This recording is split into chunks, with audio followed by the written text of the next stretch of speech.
Bismillahirrahmanirrahim. Assalamualaikum warahmatullahi wabarakatuh. Puji syukur saya panjatkan kehadirat Allah Subhanahu wa Ta'ala yang telah memberikan saya kesempatan dalam memaparkan tugas proyek kita kali ini. Salam dan salawat tak lupa pula saya haturkan kepada junjungan kita Nabi Muhammad Sallallahu Alaihi Wasallam. Nah, pada kesempatan kali ini saya akan memaparkan tugas proyek dari mata kuliah Statistika PUBA Banyak 1, yaitu analisis diskriminan terhadap wanita keturunan India Pima di Arizona Selatan, Amerika Serikat yang terindikasi mengidap diabetes. Tapi sebelum itu, perkenalkan saya Ina Sulan Ramadhani, kelas 02 dengan nomor induk mahasiswa 2001 125 00006. Berikut ringkasan atau daftar materi yang akan saya paparkan, yaitu yang pertama ada pendahuluan, yang kedua tinjauan pustaka, 3 data dan sumber data, 4 hasil pembahasan, dan yang kelima atau yang terakhir adalah kesimpulan. Oke, kita masuk ke pendahuluannya. Nah, diabetes merupakan penyakit yang menjadi penyebab kebutaan, gagal ginjal, dan serangan jantung hingga kematian. Menurut Organisasi International Diabetes Federation atau IDF, pada tahun 2019 terdapat 463 juta orang di dunia yang menderita diabetes. Jumlah tersebut diprediksi akan meningkat di tahun 2030 sebesar 578 juta dan bahkan akan terus bertambah hingga 700 juta di tahun 2045. Nah, jumlah orang dengan diabetes terus meningkat seperti yang ditunjukkan oleh sebuah studi oleh Federasi Diabetes Internasional pada tahun 2013. Jumlah pasien diabetes adalah 382 juta dan pada 2035 diperkirakan akan menjadi 595 juta. Nah, sejak 1965, orang India Pima yang tinggal di komunitas Sungai Gila di Arizona Selatan, Amerika Serikat telah berpartisipasi dalam studi longitudinal tentang diabetes dan komplikasinya. Suku ini memiliki prevalensi diabetes tertinggi yang dilaporkan dunia, yaitu sekitar 50% pada usia 35 tahun. Oleh karena itu, dicoba mengklasifikasikan seseorang yang terkena diabetes dan seseorang non-diabetes berdasarkan faktor atau variabel prediktor yang menurut World Health Organization atau WHO sebagai kriteria penderita diabetes. Rumusan masalahnya yaitu berdasarkan latar belakang yang dijelaskan sebelumnya, analisis ini adalah bagaimana kita mengklasifikasikan dan bagaimana kita menemukan variabel yang membedakan antara wanita keturunan India Pima yang bermukim di Arizona Selatan, Amerika Serikat mengidap diabetes atau tidak mengidap diabetes. Sedangkan tujuannya yaitu untuk mengetahui pengklasifikasian dan menemukan variabel yang membedakan antara wanita keturunan India Pima yang bermukim di Arizona Selatan mengidap diabetes atau tidak mengidap diabetes. Kita lanjut ke tinjauan pustakanya. Analisis mengenai analisis diskriminan. Analisis diskriminan itu digunakan pada kasus yang variabel bebasnya berupa data metrik, yaitu interval atau rasio, dan variabel terikatnya berupa data non-parametrik atau nominal atau ordinal. Analisis ini merupakan salah satu metode yang dapat digunakan untuk mengetahui variabel mana yang membedakan suatu kelompok dengan kelompok lain dalam suatu populasi. Nah, model dasar analisis diskriminan mirip dengan model regresi berganda. Bedanya, kalau variabel terikat atau variabel dependen pada regresi berganda dilambangkan dengan Y, maka dalam analisis diskriminan dilambangkan dengan D. Model analisis diskriminan adalah sebuah persamaan yang menunjukkan model kombinasi linear dari berbagai variabel bebas independen, yaitu D sama dengan B0 ditambah B1X ditambah B2X2 ditambah B3X3 ditambah sampai BK-XK. Oke, untuk tujuan analisis diskriminan itu adalah mengklasifikasikan suatu objek ke dalam kelompok yang saling lepas dan menyeluruh berdasarkan sejumlah variabel bebas dan mengelompokkan objek baru ke dalam kelompok-kelompok yang saling lepas tersebut. Selain itu, beberapa tujuan analisis diskriminan dapat kita lihat pada layar, yaitu ini ada perbedaan yang nyata antara beberapa karakteristik. Yang kedua, menentukan variabel bebas mana saja yang memberikan kontribusi penting. Yang ketiga, mengelompokkan data ke dalam dua atau lebih kelompok berdasarkan karakteristik data yang diteliti.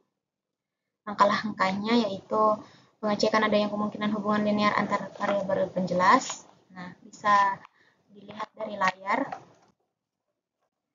Lalu pembentukan modelnya itu kita bagi dua, ada kriteria fungsi linear Fisher dan fungsi linear dan kriteria posterior probability. Teman-teman dapat lihat rumusnya. Nah, mengenai diabetes. Diabetes itu adalah suatu gangguan metabolik yang ditandai dengan peningkatan kadar glukosa darah atau hiperglikemia akibat kerusakan pada sekresi insulin dan kerja insulin. Diabetes ini kita klasifikasikan menjadi 3 tipe, tipe 1, tipe 2, dan tipe 3. Oke, baik, saya jelaskan sedikit mengenai atribut atau variabel yang terdapat pada data, yaitu ada pregnancies, untuk menyatakan jumlah kehamilan, yang kedua ada glucose, untuk menyatakan tingkat glukosa dalam darah, berdasarkan World Health Organization, salah satu kriteria diabetes jika konsentrasi glukosa minimal 200 mg per desiliter. Yang ketiga ada blood pressure, untuk menyatakan pengukuran tekanan darah mm per Hg. Ada skin thickness, untuk menyatakan ketebalan kulit milimeter. Ada insulin, yaitu untuk menyatakan tingkat insulin dalam darah dengan satuan μU per mililiter. Ada BMI atau Body Mass Index. Lalu ada diabetes pedigree function, untuk menyatakan persentase diabetes. Ada age, yaitu untuk menyatakan umur dalam years atau tahun, dan outcome-nya. Nah, outcome ini adalah pengelompokannya. 0 dinyatakan no atau tidak mengidap diabetes, dan 1 itu yes atau mengidap diabetes. Oke, kita ke hasil dan pembahasannya, yaitu yang pertama, menentukan objek dan variabel yang akan dianalisis. Nah, kita lihat di sini ada beberapa package yang akan kita panggil untuk digunakan. Lalu kita impor datanya. Karena datanya mengandung banyak outlier, jadi saya lakukan cleaning dan saya namakan diabetics. Lalu data tersebut saya ambil 200 data pertama, dan saya bagi data pertama sampai data 173 adalah data yang akan dianalisis, dan 10 data terakhir yaitu data untuk prediksinya. Oke, pengujian asumsi multikolinearitasnya yang pertama.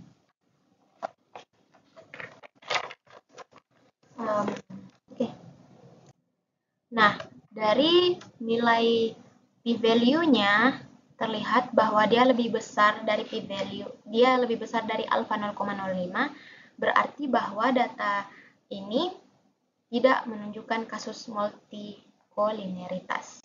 Oke, next, yaitu uji asumsi distribusi normal multivariat.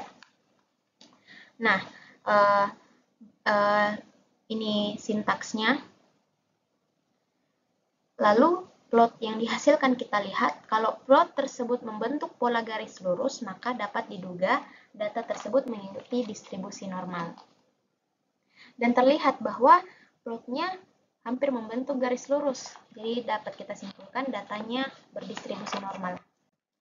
Yang keempat yaitu pengujian asumsi kesamaan matriks kovarian.